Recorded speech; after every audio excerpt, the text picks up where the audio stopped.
सूरजपुर नाम का एक बड़ा और समृद्ध गांव था, जहां हर तरफ हरियाली थी, खेत लहलहाते थे, नदियों का पानी साफ और मीठा था। सुबह होते ही बैलों की घंटियां बजती, किसान हल लेकर खेतों की ओर निकल जाते और औरतें आंगन में चूल्हा जलाकर दिन की शुरुआत करती। लेकिन इस पूरे गांव में अगर किसी का सबसे ज्यादा नाम था, तो वो था हरिराम। हरिराम गांव का सबसे अमीर आदमी। हरिराम कोई साधारण किसान नहीं था। उसके पास सबसे ज्यादा खेत थे, सबसे ज्यादा अनाज था और सबसे ज्यादा पैसा भी उसी के पास था। गांव वाले कहते थे, अगर पूरे सूरजपुर का अनाज जोड़ दिया जाए तो भी हरिराम के भंडार के बराबर नहीं होगा। उसके खेत में इतना अनाज निकलता है कि पूरे गांव का अनाज मिलाकर भी उसके खेत के जैसा अनाज नहीं निकलता। लेकिन जितना वो अमीर था, उससे कई गुना ज्यादा कंजूस था। हरिराम की कंजूसी की हालत ये थी, खुद फटे कपड़े पहनता, घर में पुरानी चीजें इस्तेमाल करता और खर्च करने से हमेशा बचता। उसकी पत्नी कमला भी उसी के साथ रहते रहते वैसी ही बन गई थी।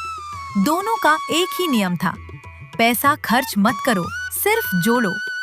घर में अनाज भंडार में छुपा रहता पैसे अलग अलग जगहों पर रखे रहते, लेकिन बाहर से देखने पर उनका घर एक गरीब का घर लगता था। धीरे धीरे सूरज ढलने लगा, आसमान लाल हो गया, पक्षी अपने घोंसलों में लौटने लगे, गांव के किसान खेतों से वापस आने लगे। लेकिन हरिराम के घर में अभी भी अंधेरा था। कमला रसोई में खड़ी थी, हाथ में मोमबत्ती और माचिस। वो धीरे से बोली, सुनते हो जी, अंधेरा हो रहा है, मैं मोमबत्ती जला लूं क्या? हरिराम ने तुरंत सिर उठाया और गुस्से में बोला, अभी अंधेरा कहाँ हुआ है? अभी तो किसान खेत से काम करके भी नहीं लौटे हैं और तू बड़ी आई मोमबत्ती जलाने वाली। खाना बनाने के लिए भी मोमबत्ती चाहिए, चूल्हे की आग कम है क्या? वहीं बैठ जा, उसी में रोशनी मिल जाएगी। कमला धीरे से बैठ गई चूल्हे के पास। उसके चेहरे पर आग की हल्की रोशनी पड़ रही थी। कमला मन ही मन सोच रही थी, इतना धन होते हुए भी हम ऐसे क्यों जी रहे हैं? ना खुलकर जीते हैं, ना खुशी से खाते हैं। कुछ दिन बाद उनके गांव का भोलाराम उनके घर आता है और हरिराम को आवाज लगाता है, अरे ओ हरिराम, बाहर निकल, मैंने तेरे लिए तेरे ससुराल से खबर लाया हूँ। क्या हुआ भोलाराम भाई? मैं कल अपनी पत्नी को उसके मायके छोड़ने के लिए गया था। तुम्हारा साला और उसकी पत्नी तुम्हारे घर रहने के लिए आ रहे हैं। तुम ही बताओ क्या करें? रिश्तेदार आएंगे तो खाना देना पड़ेगा, खाना देंगे तो अनाज खर्च होगा। कुछ देर बाद हरिराम धीरे धीरे बोला, एक तरीका है। कमला ने तुरंत पूछा, क्या? हरिराम ने चारों तरफ देखा, जैसे कोई सुन रहा हो। हम उन्हें सच नहीं बताएंगे। कमला, मतलब? अपने हैं इसलिए तो डर लग रहा है। अजनबी होता तो एक वक्त खिलाकर भेज देते। ये तो 2 दिन नहीं, हफ्ता भर रुकेंगे। तुम नहीं समझोगी। सुबह नाश्ता, दोपहर खाना, शाम चाय, रात का खाना। 4-4 बार चूल्हा जलेगा। हमारा सारा अनाज खत्म हो जाएगा। हम कहेंगे कि हम गरीब हो गए हैं। सुन ध्यान से, घर में जो अच्छा चावल रखा है उसे पिछवाड़े के कोने में मिट्टी के नीचे छुपा देंगे और जो पैसे हैं उन्हें किसी कोने में गाड़ देंगे और जो पुराने बर्तन हैं बस वही बाहर रखेंगे। घर को थोड़ा बिखरा हुआ दिखाना। कमला ने पूछा, और मैं क्या करूं? तू खाट पर लेट जाना, बीमार बन जाना, कहना पेट में दर्द है, कमजोरी है। और अगर उन्होंने वैद्य बुला लिया तो बोल देना पैसे नहीं हैं। बस कमजोर आवाज में बात करना।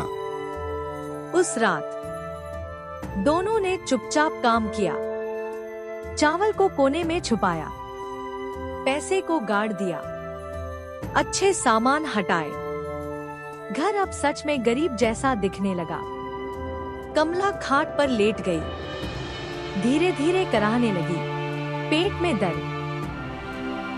जब हरिराम के घर पर उसका साला गोपाल और उसकी पत्नी को हरिराम ने देखा तो हरिराम ने जबरदस्ती मुस्कुराते हुए कहा, आओ साले साहब, बहुत दिनों बाद लौटे हो। कल ही कमला और मैं तुम्हारी ही बात कर रहे थे कि कितने दिन हो गए साले साहब घर की तरफ नहीं लौटे।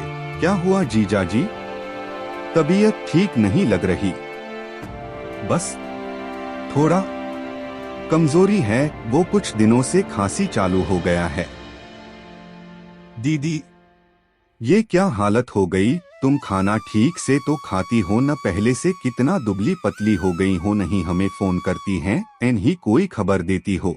कमला धीरे से बोली, क्या बताऊं भैया, कई दिनों से पेट में दर्द है, कमजोरी भी बहुत है। सीमा पास बैठ गई। आपने इलाज क्यों नहीं कराया? कमला ने आंखें झुका ली। पैसे नहीं है भाभी। गोपाल ने हैरानी से हरिराम की तरफ देखा। जीजा जी ये क्या कह रही हैं? क्या तुमने दीदी का इलाज नहीं कराया? क्या बताऊं साले साहब, जब से इस साल इतना बारिश हुआ है कि पूरा नदी नाले खेत में बाढ़ आ गई थी, जिसके कारण बहुत से लोगों की इस साल फसल खराब हो गई। सारा अनाज खत्म, हम जैसे तैसे गुजारा कर रहे हैं। इस साल फसल खराब होने से हमारे पास कोई पैसा भी नहीं है। दीदी अब हम आ गए हैं, आप चिंता मत करो। गोपाल ने अपनी जेब से पोटली निकाली और हरिराम को दे दिया। ये कुछ पैसे हैं, मैं बाजार जाकर सामान लेकर आता हूँ, और जब तक आपकी हालत ठीक नहीं हो जाती हम यहीं रहेंगे। गोपाल और सीमा बाजार के लिए निकल गए। गोपाल और सीमा ने उनके घर की हालत देखकर दंग रह गए। सीमा मन ही मन सोच रही थी, इतने गरीब तो हम भी नहीं हैं। जितने गरीब ये लोग हैं, भला ऐसी जिंदगी तो कुत्ते की भी नहीं होती होगी जितनी इनके घर में गरीबी है। अगर ये यहीं रह गए तो हमारा सारा राज खुल जाएगा। जो चावल छुपाए हैं, जो पैसा छुपाया है, अमीर बनेंगे। हाँ, हम उन्हें दिखाएंगे कि हमें उनकी मदद की जरूरत नहीं। हम खुद उन्हें दावत देंगे ताकि वो शर्मिंदा होकर खुद चले जाएं। कुछ नहीं साले साहब, वो कुछ दिन में दिवाली आने वाली है न, बस थोड़ा घर संभाल लिया, घर की साफ सफाई कर लिए हैं। कमला अब खाट से उठकर बैठी थी। अब मैं ठीक हूँ। आप आए तो जैसे जान आ गई। सीमा हैरान, लेकिन सुबह तो? कमला हंसते हुए, अरे वो तो मजाक था। गोपाल धीरे से मुस्कुराया। जीजा जी अब नाटक बंद करिए, हमें सब पता है। आपने चावल कहाँ छुपाए?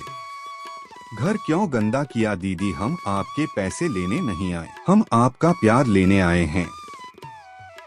मुझसे गलती हो गई, मैंने पैसे के लिए रिश्ते भूल गया। मैं पैसों में इतना अंधा हो गया कि पैसा और रिश्तों को पहचान न सका। गोपाल मुझे माफ कर दो।